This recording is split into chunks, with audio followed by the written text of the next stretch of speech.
क्या मैं इस बेंच पर बैठ सकती हूँ? नहीं, आप उठिए नहीं, मेरे लिए यह कोना ही काफ़ी है। आप शायद हैरान होंगे कि मैं दूसरी बेंच पर क्यों नहीं जाती। इतना बड़ा पार्क, चारों तरफ खाली बेंचें, मैं आपके पास ही क्यों धंसना चाहती हूँ। आप बुरा न माने तो एक बात कहूँ, जिस बेंच पर आप बैठे हैं वह मेरी है। जी हाँ, मैं यहाँ रोज़ बैठती हूँ। नहीं, आप गलत ना समझें, इस बेंच पर मेरा कोई नाम नहीं लिखा है। भला म्यूनसिपैलिटी की बेंचों पर नाम कैसा? लोग आते हैं, घड़ी दो घड़ी बैठते हैं और फिर चले जाते हैं। किसी को याद भी नहीं रहता कि फलां दिन फलां आदमी यहाँ बैठा था।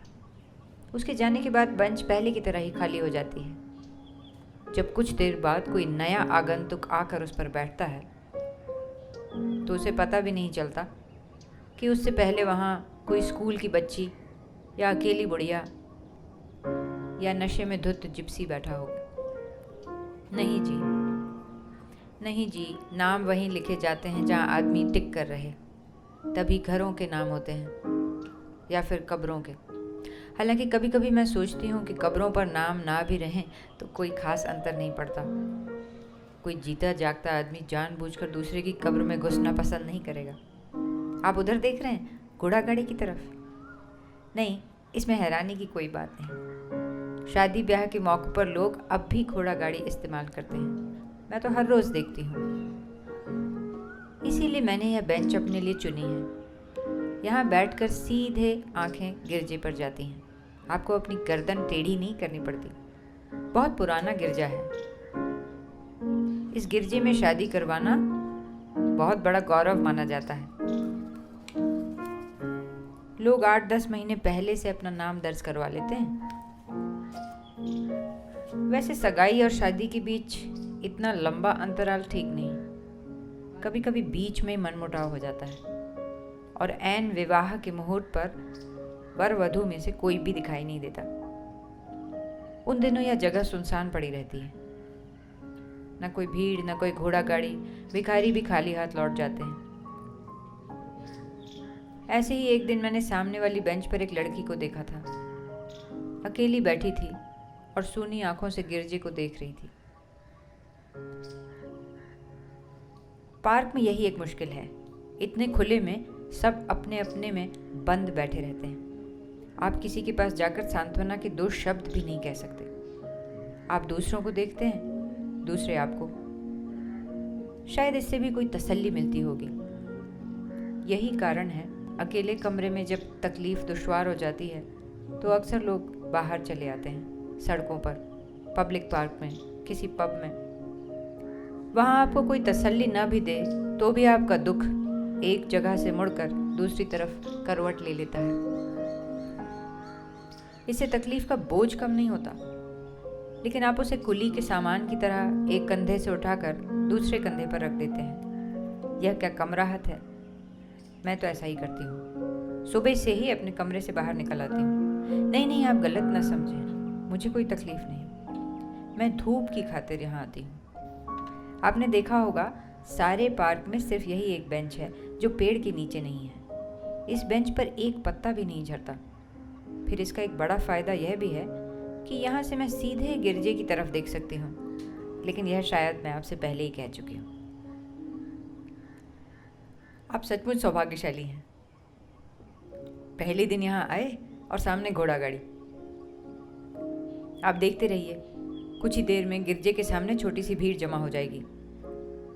उनमें से ज़्यादातर लोग ऐसे होते हैं जो न वर को जानते हैं न वधू को, लेकिन एक झलक पाने के लिए घंटों बाहर खड़े रहते हैं। आपके बारे में मुझे मालूम नहीं, लेकिन कुछ चीज़ों को देखने की उत्सुकता जीवन भर खत्म नहीं होती। अब देखिए, आप इस पेरेम्बुलेटर के आगे बैठे थे। पहली इच्छा यह हुई, झांक कर भीतर देखूं, जैसे आपका बच्चा औरों से अलग होगा। अलग होता नहीं। इस उम्र में सारे बच्चे एक जैसे ही होते हैं, मुंह में चूसनी दबाए लेटे रहते हैं। फिर भी जब मैं किसी पेरेम्बुलेटर के सामने से गुजरती हूँ तो एक बार भीतर झांकने की ज़बरदस्त इच्छा होती है। मुझे यह सोचकर काफ़ी हैरानी होती है कि जो चीज़ें हमेशा एक जैसी रहती हैं उनसे ऊबने की बजाय आदमी सबसे ज़्यादा उन्हीं को देखना चाहता है, जैसे प्रेम में लेटे बच्चे, या नवविवाहित जोड़े की घोड़ा गाड़ी या मुर्दों की अर्थी। आपने देखा होगा ऐसी चीज़ों के इर्द गिर्द हमेशा भीड़ जमा हो जाती है। अपना बस हो या ना हो, पाँव खुद ब खुद उनके पास खींचे चले आते हैं। मुझे कभी कभी यह सोचकर बड़ा अचरज होता है कि जो चीज़ें हमें अपनी ज़िंदगी को पकड़ने में मदद देती हैं, वे चीज़ें हमारी पकड़ के बाहर हैं। हम न उनके बारे में कुछ सोच सकते हैं, न किसी दूसरे को बता सकते हैं। मैं आपसे पूछती हूँ, क्या आप अपनी जन्म की घड़ी के बारे में कुछ याद कर सकते हैं, या अपनी मौत के बारे में किसी को कुछ बता सकते हैं, या अपने विवाह के अनुभव को हूबहू अपने भीतर दोहरा सकते हैं? आप हंस रहे हैं। नहीं, मेरा मतलब कुछ और था। कौन ऐसा आदमी है जो अपने विवाह के अनुभव को याद नहीं कर सकता? मैंने सुना है कुछ ऐसे देश हैं जहां जब तक लोग नशे में धुत नहीं हो जाते तब तक विवाह करने का फैसला नहीं लेते, और बाद में उन्हें उसके बारे में कुछ याद नहीं रहता। नहीं जी, मेरा मतलब ऐसे अनुभव से नहीं था। मेरा मतलब था, क्या आप उस क्षण को याद कर सकते हैं जब आप एकाएक यह फैसला कर लेते हैं कि आप अलग न रहकर किसी दूसरे के साथ रहेंगे जिंदगी भर? मेरा मतलब है, क्या आप सही उस बिंदु पर उंगली रख सकते हैं जब आप अपने भीतर के अकेलेपन को थोड़ा सा सरका कर किसी दूसरे को वहाँ आने देते हैं? जी हाँ, उसी तरह जैसे कुछ देर पहले आपने थोड़ा सा सरक कर मुझे बेंच पर आने दिया था, और अब मैं आपसे ऐसे बातें कर रही हूँ मानो आपको बरसों से जानती हूँ। लीजिए, अब 2-4 सिपाही भी गिरजे के सामने खड़े हो गए। अगर इसी तरह भीड़ जमा होती गई तो आने जाने का रास्ता भी रुक जाएगा। आज तो खैर धूप निकली है, लेकिन सर्दी के दिनों में भी लोग ठिठुरते हुए खड़े रहते हैं। मैं तो बरसों से यह देखती आ रही हूँ। कभी कभी तो यह भ्रम होता है कि 15 साल पहले मेरे विवाह के मौके पर जो लोग जमा हुए थे, वही लोग आज भी हैं। वही घोड़ा गाड़ी, वही इधर उधर घूमते सिपाही, जैसे इस दौरान कुछ भी नहीं बदला है। जी हाँ, मेरा विवाह भी इसी गिरजे में हुआ था, लेकिन यह मुद्दत पहले की बात है। तब सड़क इतनी चौड़ी नहीं थी कि घोड़ा गाड़ी सीधे गिरजे के दरवाजे पर आकर ठहर सके। हमें उसे गली के पिछवाड़े रोक देना पड़ा था, और मैं अपने पिता के साथ पैदल चलकर यहाँ तक आई थी। सड़क के दोनों तरफ लोग खड़े थे, और मेरा दिल धुक धुक कर रहा था कि कहीं सबके सामने मेरा पाँव न फिसल पड़े। पता नहीं वे लोग अब कहाँ होंगे जो उस रोज भीड़ में खड़े मुझे देख रहे थे। आप क्या सोचते हैं, अगर उनमें से कोई आज मुझे देखे तो क्या पहचान सकेगा कि बेंच पर बैठी यह अकेली औरत वही लड़की है जो सफ़ेद पोशाक में 15 साल पहले गिरजे की तरफ जा रही थी? सच बताइए, क्या पहचान सकेगा? आदमियों की तो बात मैं नहीं जानती, लेकिन मुझे लगता है कि वह घोड़ा मुझे ज़रूर पहचान लेगा जो उस दिन हमें खींच कर लाया था। जी हाँ, घोड़ों को देखकर मैं हमेशा हैरान रह जाती हूँ। कभी आपने उनकी आँखों में झांक कर देखा है? लगता है जैसे वे किसी बहुत ही आत्मीय चीज़ से अलग हो गए हैं, लेकिन अभी तक अपने अलगाव के आदी नहीं हो सके। इसीलिए वे आदमियों की दुनिया में सबसे अधिक उदास रहते हैं। किसी चीज़ का आदी न हो पाना, इससे बड़ा और दुर्भाग्य कोई नहीं। वे लोग जो आखिर तक आदी नहीं हो पाते, या तो घोड़ों की तरह उदासीन हो जाते हैं, या मेरी तरह धूप के एक टुकड़े की खोज में एक बेंच से दूसरी बेंच का चक्कर लगाते रहते हैं। क्या कहा आपने? नहीं, आपने शायद मुझे गलत समझ लिया। मेरे कोई बच्चा नहीं है, यह मेरा सौभाग्य है। बच्चा होता तो शायद मैं कभी अलग नहीं हो पाती। आपने देखा होगा, आदमी और औरत में प्यार ना भी रहे तो भी बच्चे की खातिर एक दूसरे के साथ जुड़े रहते हैं। मेरे साथ कभी ऐसी रुकावट नहीं रही, इस लिहाज से मैं बहुत सुखी हूँ। अगर सुख का मतलब है कि हम अपने अकेलेपन को खुद चुन सकें। लेकिन चुनना एक बात है, आदी हो सकना बिल्कुल दूसरी बात। जब शाम को धूप मिटने लगती है तो मैं अपने कमरे में चली जाती हूँ, लेकिन जाने से पहले मैं कुछ देर उस पब में ज़रूर बैठती हूँ जहाँ वह मेरी प्रतीक्षा करता था। जानते हैं उस पब का नाम? बोनापार्ट। जी हाँ, कहते हैं जब नेपोलियन पहली बार इस शहर में आया तो उस पब में बैठा था, लेकिन उन दिनों मुझे इसका कुछ पता नहीं था। जब पहली बार उसने मुझसे कहा कि हम बोनापार्ट के सामने मिलेंगे तो मैं सारी शाम शहर के दूसरे सिरे पर खड़ी रही जहाँ नेपोलियन घोड़े पर बैठा है। आपने कभी अपनी पहली डेट इस तरह गुजारी है कि आप सारी शाम पब के सामने खड़े रहें और आपकी मंगेतर पब्लिक स्टैचू के नीचे? बाद में जो उसका शौक था वह मेरी आदत बन गई। हम दोनों हर शाम कभी उस जगह जाते जहाँ मुझे मिलने से पहले वह बैठता था, या उस शहर के उन इलाकों में घूमने निकल जाते जहाँ मैंने बचपन गुजारा था। यह आपको कुछ अजीब नहीं लगता कि जब हम किसी व्यक्ति को बहुत चाहने लगते हैं तो न केवल वर्तमान में उसके साथ रहना चाहते हैं बल्कि उसके अतीत को भी निकलना चाहते हैं जब वह हमारे साथ नहीं था। हम इतने लालची और ईर्ष्यालु हो जाते हैं कि हमें यह सोचना भी असहनीय लगता है कि कभी ऐसा समय रहा होगा जब वह हमारे बगैर जीता था, प्यार करता था, सोता जागता था। फिर अगर कुछ साल उसी एक आदमी के साथ गुजार दें तो यह कहना भी असंभव हो जाता है कि कौन सी आदत आपकी अपनी है, कौन सी आपने दूसरे से चुराई है। जी हाँ, ताश के पत्तों की तरह वे इस तरह आप में घुल मिल जाती हैं कि आप किसी एक पत्ते को उठा कर नहीं कह सकते कि यह पत्ता मेरा है और वह पत्ता उसका। देखिए, कभी कभी मैं सोचती हूँ कि मरने से पहले हम में से हर एक को यह छूट मिलनी चाहिए कि हम अपनी चीर फाड़ खुद कर सकें, अपने अतीत की तहों को प्याज के छिलकों की तरह एक एक करके उतारते जाएं। आपको हैरानी होगी कि सब लोग अपना अपना हिस्सा लेने आ पहुँचेंगे, माँ बाप, दोस्त, पति, सारे छिलके दूसरों के। आखिर की सूखी डंठल आपके हाथ में रह जाएगी जो किसी काम की नहीं, जिसे मृत्यु के बाद जला दिया जाता है या मिट्टी के नीचे दबा दिया जाता है। देखिए, अक्सर कहा जाता है कि हर आदमी अकेला मरता है। मैं यह नहीं मानती। वह उन सब लोगों के साथ मरता है जो उसके भीतर थे, जिनसे वह लड़ता था या प्रेम करता था। वह अपने भीतर पूरी एक दुनिया लेकर जाता है। इसीलिए हमें दूसरों के मरने पर जो दुख होता है वह थोड़ा बहुत स्वार्थी किस्म का दुख है, क्योंकि हमें लगता है कि वह इसके साथ हमारा एक हिस्सा भी हमेशा के लिए ख़त्म हो गया। अरे देखिए, वह जाग गया। ज़रा पेरेम्बुलेटर हिलाइए, धीरे धीरे हिलाते जाइए, अपने आप चुप हो जाएगा। मुंह में चूसनी दबाए इस तरह लेटा है जैसे छोटा मोटा सिगार हो। देखिए कैसे ऊपर बादलों की तरफ टुकुर टुकुर ताक रहा है। मैं जब छोटी थी तब लकड़ी लेकर बादलों की तरफ इस तरह घुमाती थी जैसे वे मेरे इशारे पर ही आकाश में चल रहे हों। आप क्या सोचते हैं, बच्चे इस उम्र में जो कुछ देखते या सुनते हैं वह क्या बाद में उन्हें याद रहता है?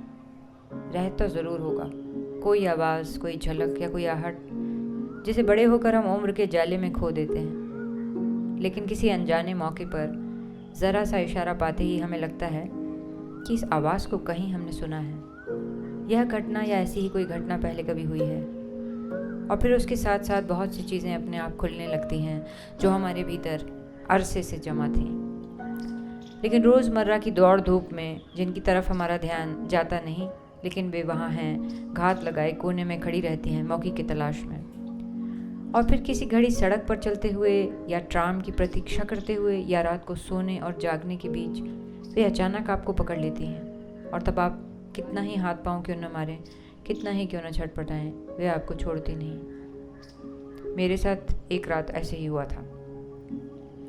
हम दोनों सो रहे थे और तब मुझे एक अजीब सा खटका सुनाई दिया, बिल्कुल वैसे ही जैसे बचपन में मैं अपने अकेले कमरे में हड़बड़ा कर जाग उठती थी और सहसा यह भ्रम होता था कि दूसरे कमरे में माँ और बाबू नहीं हैं, और मुझे लगता था कि अब मैं उन्हें कभी नहीं देख सकूंगी, और तब मैं चीखने लगती थी। लेकिन उस रात मैं चीखी चिल्लाई नहीं।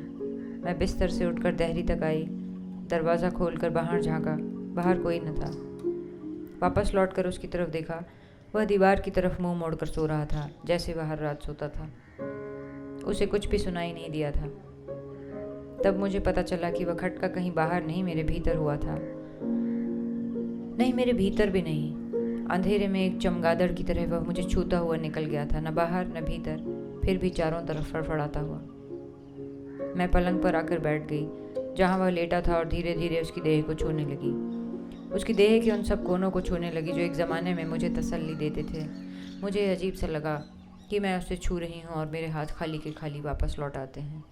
बरसों पहले की गूंज जो उसके अंगों से निकलकर मेरी आत्मा में बस जाती थी, अब कहीं न थी। मैं उसी तरह उसकी देह को टोह रही थी जैसे कुछ लोग पुराने खंडरों पर अपने नाम खोजते हैं, जो मुद्दत पहले उन्होंने दीवारों पर लिखे थे। लेकिन मेरा नाम वहाँ कहीं न था। कुछ और निशान थे जिन्हें मैंने पहले कभी नहीं देखा था, जिनका मुझसे दूर का भी वास्ता न था। मैं रात भर उसके सिरहाने बैठी रही और मेरे हाथ मुर्दा होकर उसकी देह पर पड़े रहे। मुझे यह भयानक सा लगा कि हम दोनों के बीच जो खालीपन आ गया था वह मैं किसी से नहीं कह सकती। जी हाँ, अपने वकील से भी नहीं, जिन्हें मैं अरसे से जानती थी। वे समझे मैं सठिया गई हूँ। कैसा खटका? क्या मेरा पति किसी दूसरी औरत के साथ जाता था? क्या वह मेरे प्रति क्रूर था? जी हाँ, उसने प्रश्नों की झड़ी लगा दी और मैं थी कि एक इडियट की तरह उनका मुंह ताकती रही। और तब मुझे पहली बार पता चला कि अलग होने के लिए कोर्ट कचहरी जाना ज़रूरी नहीं है। अक्सर लोग कहते हैं कि अपना दुख दूसरों के साथ बांट कर हम हल्के हो जाते हैं। मैं कभी हल्की नहीं होती। नहीं जी, लोग दुख बांटते नहीं, सिर्फ फैसला करते हैं कौन दोषी है और कौन निर्दोष। मुश्किल यह है, जो एक व्यक्ति आपकी दुखती रग को सही सही पहचान सकता है, उसी से हम अलग हो जाते हैं। इसीलिए मैं अपने मोहल्ले को छोड़कर शहर के इस इलाके में आ गई। यहाँ मुझे कोई नहीं जानता। यहाँ मुझे देखकर कोई यह नहीं कहता कि देखो, यह औरत अपने पति के साथ 8 वर्ष रही और फिर अलग हो गई। पहले जब कोई इस तरह की बात कहता था तो मैं बीच सड़क पर खड़ी हो जाती थी। इच्छा होती थी लोगों को पकड़कर शुरू से आखिर तक सब कुछ बताऊं। कैसे हम पहली शाम अलग अलग एक दूसरे की प्रतीक्षा करते रहे, वह पब के नीचे, मैं मूर्ति के सामने। कैसे उसने पहली बार मुझे पेड़ के तने से सटाकर चूमा था, कैसे मैंने पहली बार डरते डरते उसके बालों को छुआ था। जी हाँ, मुझे यह लगता था कि जब तक मैं उन्हें यह सच नहीं बता दूंगी तब तक उस रात के बारे में कुछ नहीं कह सकूंगी, जब पहली बार मेरे भीतर खटका हुआ था। और बरसों बाद यह इच्छा हुई थी कि मैं दूसरे कमरे में भाग जाऊं जहाँ मेरे माँ बाप सोते थे, लेकिन वह कमरा खाली था।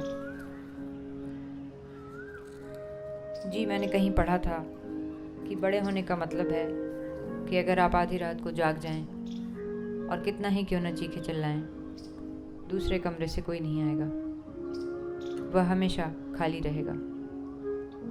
देखिए उस रात के बाद मैं कितनी बड़ी हो गई हूँ।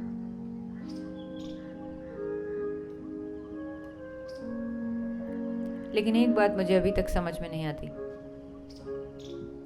भूचाल या बमबारी की खबरें अखबारों में छपती हैं। दूसरे दिन सबको पता चल जाता है कि जहाँ बच्चों का स्कूल था वहाँ खंडर है, जहाँ खंडर थे वहाँ उड़ती धूल। लेकिन जब लोगों के साथ ऐसा होता है तो किसी को कोई खबर नहीं होती। उस रात के बाद दूसरे दिन मैं सारे शहर में अकेली घूमती रही और किसी ने मेरी तरफ देखा भी नहीं।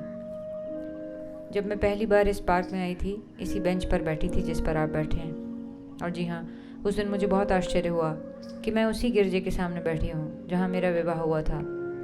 तब सड़क इतनी चौड़ी नहीं थी कि हमारी घोड़ा गाड़ी सीधे गिरजे के सामने आ सके। हम दोनों पैदल चलकर यहाँ आए थे। आप सुन रहे हैं ऑर्गन पर संगीत? देखिए, उन्होंने दरवाजे खोल दिए हैं। संगीत की आवाज़ यहाँ तक आती है। इसे सुनते ही मुझे पता चल जाता है कि उन्होंने एक दूसरे को चूमा है, अंगूठियों की अदला बदली की है। बस अब थोड़ी सी देर और है, वे अब बाहर आने वाले हैं। लोगों में अब इतना चैन कहाँ कि शांति से खड़े रहें। अगर आप जाकर देखना चाहें तो निश्चिंत होकर चले जाएं। मैं तो यहाँ बैठी ही हूँ, आपके बच्चे को देखती रहूँगी। क्या कहा आपने? जी हाँ, शाम होने तक यहीं रहती हूँ, फिर यहाँ सर्दी हो जाती है। दिन भर मैं यह देखती रहती हूँ कि धूप का टुकड़ा किस बेंच पर है। उसी बेंच पर जाकर बैठ जाती हूँ। पार्क का कोई ऐसा कोना नहीं जहाँ मैं घड़ी आध घड़ी नहीं बैठती, लेकिन यह बेंच मुझे सबसे अच्छी लगती है। एक तो इस पर पत्ते नहीं झड़ते और दूसरे, अरे आप जा रहे हैं?